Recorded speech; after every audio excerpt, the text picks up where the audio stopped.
talking to kids is one of the situations where you really need to use analogies and metaphors when they ask questions of you. So I did a little Google search and found questions that third graders ask teachers. So you're going to be the teacher, and we, as the audience, are going to be the classroom, or just one kid. Depends. So what you need to do is you need to use analogies and metaphors to explain the answer to their question. And the word that you need to be using in order to qualify for the ribbon is silly. So with all of that being said, do the guests that didn't want to participate still not want to participate? Yeah? Okay. All right, well, let's start it off then. I'm going to call up John Stenstrom.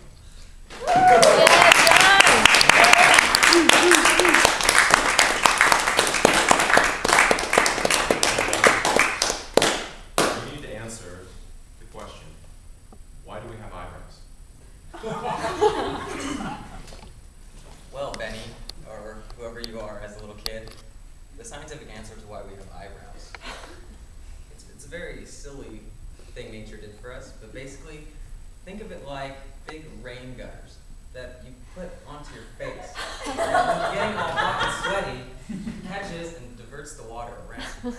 So essentially, that's the scientific answer, Benny. But let's get to the more meat of why we really have them and why nature is giving it to us. They're a very distinct facial feature. You can tell a lot from a person's eyebrow. It goes up like the rock, you know, you're strong and muscular. You can show different things that you're angry, they point up and down. But the single greatest gift of eyebrows is when you get older, Benny. You're going to meet a girl, and there's nothing better than me. What's up, ladies? Let's sit down. Okay, thank you.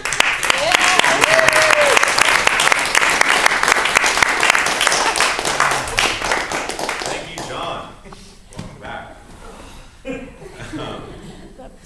Our next question from the third grade classroom is, why are there different countries? And for that, I would like to ask Teacher Kim Duffy up to the stage. Do you want to call them non-participators first? Why are you participating? G. Oh. If not, then I'll after. No, I'll pick someone else. Let us get... Let's get Warren up here then.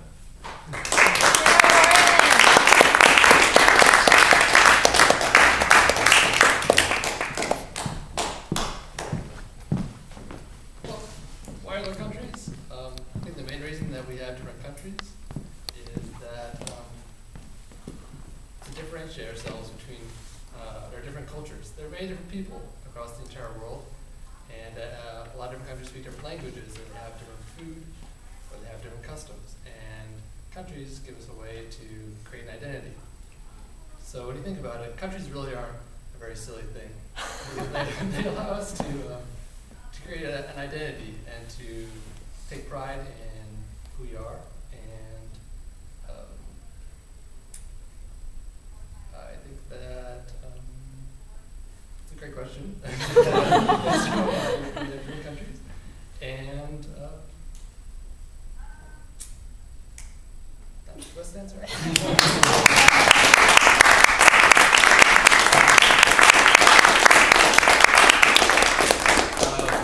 Thanks, Warren. Our next question is, how do your eyes and body move? It's pretty poorly phrased, but they are in third grade. Can I get, let's see. What should I take? I'll get Diana to come up.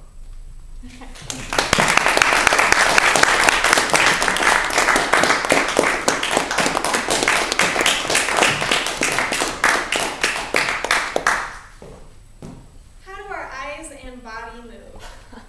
Well, the simple question, or the simple answer would be through your muscles. But I have no idea how your muscles work, except I know that it has something to do with protein, which you get when you eat food. So the pizza that you just ate for lunch turned into energy. And the energy turned into something that fed your muscles. And your muscles are moved by your brain, and they move your body. And I honestly honestly, I know it's a really silly answer, but quite honestly, it's a silly question. So that's it out for you.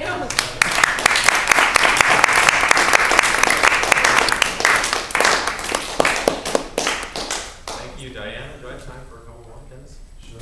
Okay. Someone took it to 1:37 in the round. All right, our next question is simple. It's a question that's been asked for ages, and it is, why do we age? I'm going to get, there are none who aren't doing anything, so I'll get Jamie up.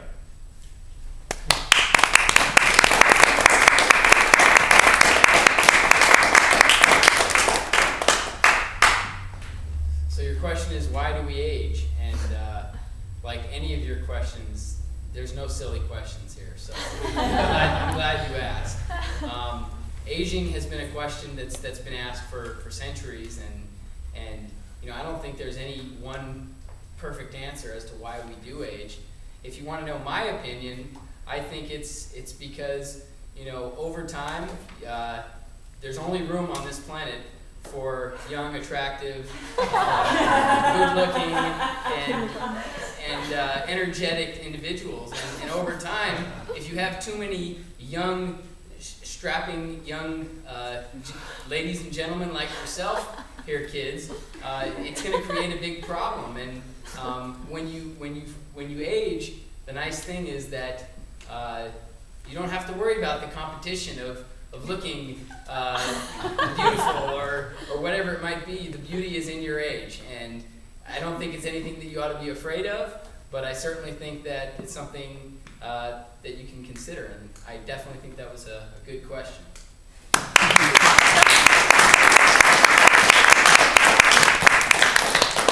All right, our last question from our classroom is, why do we need food and water? And for that, I will call up Shishar. Give it a shot.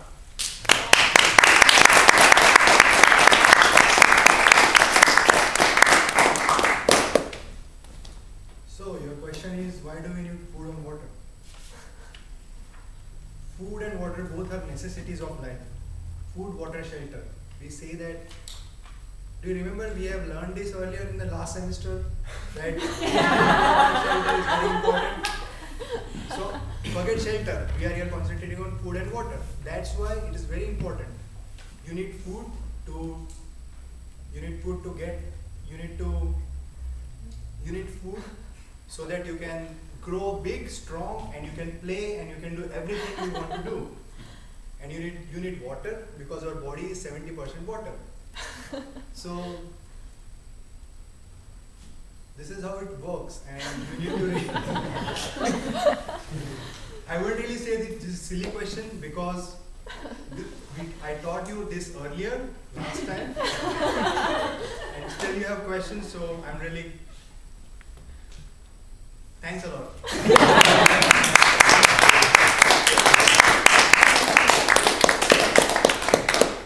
All right, thank you, participators. Can I get a timer's report, Karen? Yes, everybody qualified. John was at 1 minute.